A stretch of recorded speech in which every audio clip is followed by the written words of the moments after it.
नमस्कार, मैं हूं सचिन तनेजा और आपका स्वागत है द मीडिया हाउस में। हाल ही में दिल्ली के लेफ्टिनेंट गवर्नर ने एक नया नोटिफिकेशन जारी किया है।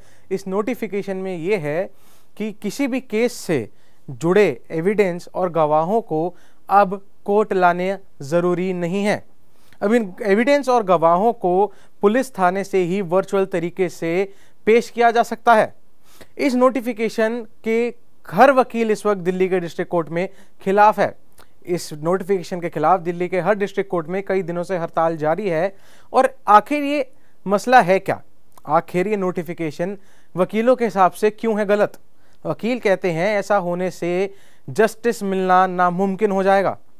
इस विषय पर आज हम 30 हज़ारी कोर्ट गए और हमने 30 हज़ारी कोर्ट में कुछ वकीलों से जानकारी ली कि आखिर मुद्दा है क्या और इससे क्या दिक्कतें आ सकती हैं। और अभी भी जबकि उनके 3 दिन से हड़ताल जारी है और कुछ कदम नहीं उठाया गया है, तो उनके आगे के कदम क्या हैं, ये जानने के लिए देखिए इस इंटरव्यू को। नमस्कार सर। सर अपना एक बार इंट्रोडक्शन दीजिए। मेरा नाम अतुल कुमार शर्मा, मैं x honorary secretary 30 Hazari court में। सर अभी हाल फिलहाल में जो डिस्ट्रिक्ट कोर्ट्स की स्ट्राइक चल रही है, तो सर इस पर क्या मांगे हैं और क्या इशू, क्या डिमांड क्या है आप लोगों की? ये इशू जब BINSS लागू हुआ तो इनिशियली जब रेज किया उस समय मैं सेक्रेटरी कोऑर्डिनेशन कमेटी था। हमने 15/7/2024 को स्ट्राइक की और शाम को कोर्ट में नोटिफिकेशन आया चीफ सेक्रेटरी साहब का कि ये काम नहीं किया जाएगा, थानों में गवाहियाँ के लिए जगह ना तो व्यवस्था की जाएगी ना किया जाएगा जी।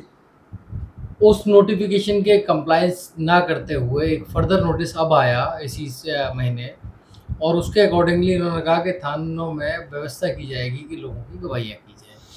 तो SOP लागू हो चुकी और हमारा विरोध है कि थानों में अगर आप गवाहियाँ होंगी तो जस्टिस लोगों को नहीं मिलेगा।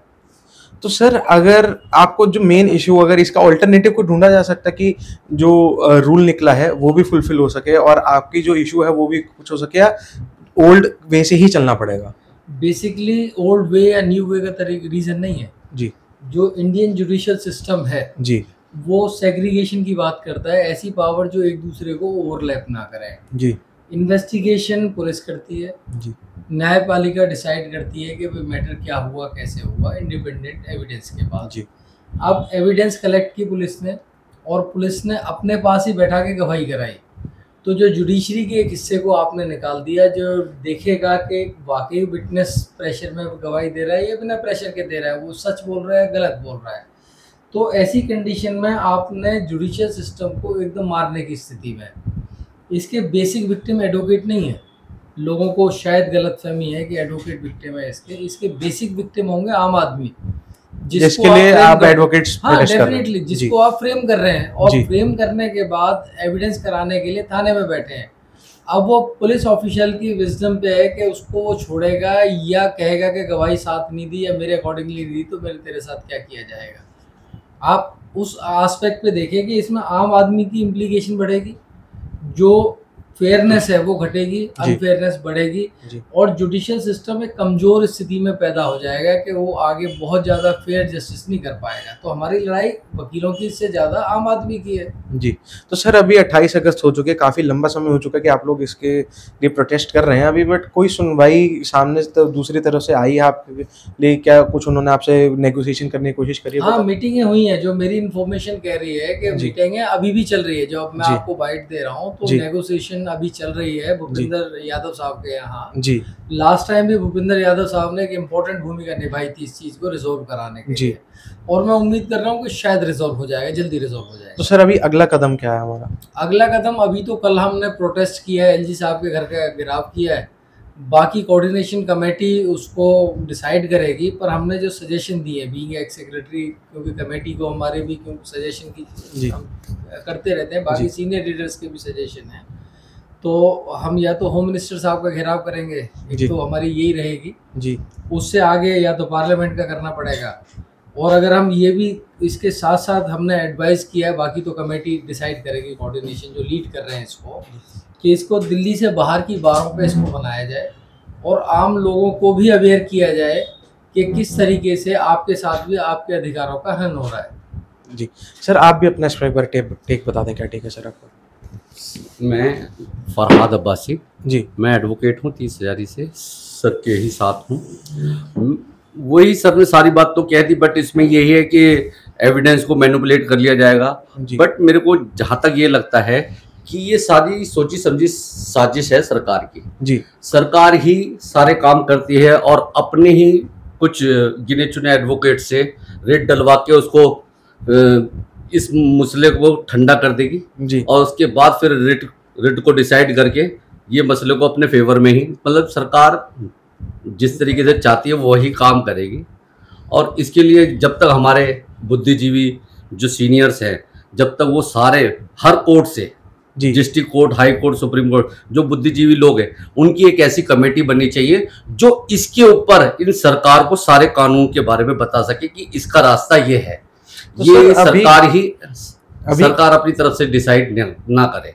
अभी के लिए सारे कार्य स्थगित हैं जब तक ये चल रहा है। हाँ, सारे कार्य स्थगित है, मतलब नायब कोर्ट को भी रोक रखा है और पीपी साहब को भी रोक रखा है। अब ये अगर हड़ताल आगे गई तो सारी कोर्टों के अंदर तालाबंदी हो जाए। तो सर अब इसके बाद हाई कोर्ट की तरफ भी बढ़ेंगे, सुप्रीम कोर्ट के स्ट्राइक्स? हाई कोर्ट भी हमारा सपोर्ट कर रही है, सुप्रीम कोर्ट भी सपोर्ट कर रही है, बट अभी हाई कोर्ट और सुप्रीम कोर्ट ये देख रही है कि डिस्ट्रिक्ट कोर्ट कोऑर्डिनेशन कमेटी ही निपटा ले इस मैटर को। नहीं निपटेगा तो फिर वहां तक भी जाएंगे सब, कोई ऐसी दिक्कत। ठीक, धन्यवाद सर, थैंक यू। ठीक, सरकार को आप पिछले कुछ समय से अगर आप देखें तो जिस तरीके से सरकार उस पर काम कर रही है, इन्होंने अभी आप देखें मेडिकल एसोसिएशन में कहीं ना कहीं काबू कर ली, rental association, chartered accountant. Last year बल्कि इसी साल की शुरुआत में हमें प्रोटेस्ट करना पड़ा, कुछ अमेंडमेंट वो लेके आना चाहते थे जी।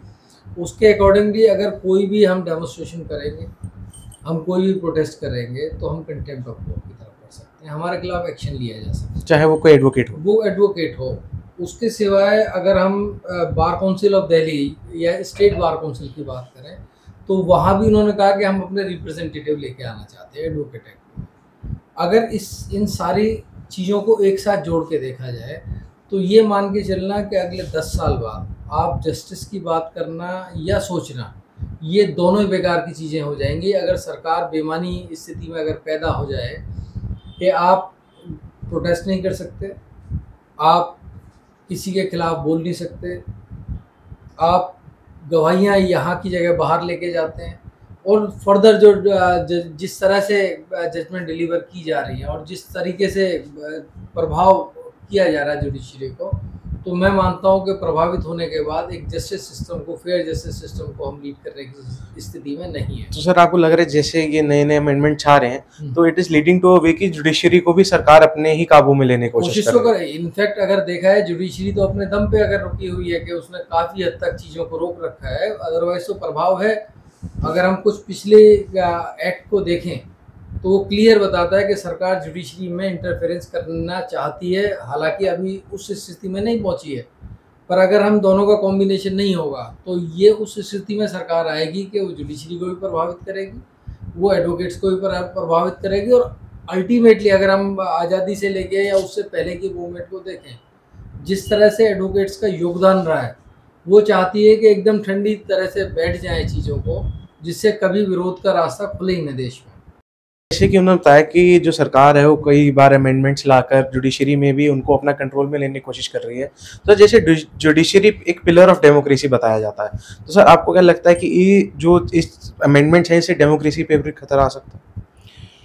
ये जो जुडिशरी को अपने कंट्रोल में करना चाहती है, स्टार्टिंग में कुछ साल पहले की बात है कि जिसमें कि सरकार ने ये कहा था कि जो कॉलेजियम बनेगा उसमें सरकार की इंटरफेरेंस आएगी और जितने भी जजेस की अपॉइंटमेंट होंगी उसमें सरकार का इंटरफेरेंस रहेगा, जिसको कि सुप्रीम कोर्ट ने मना कर दिया कि judiciary is a different part and government is a different part. जो आज जितने भी अमेंडमेंट्स आ रहे हैं ये जुडिशरी को दबाने के लिए आ रहे हैं। जुडिशरी दबेगी तो एडवोकेट कोई काम नहीं कर पाएगा।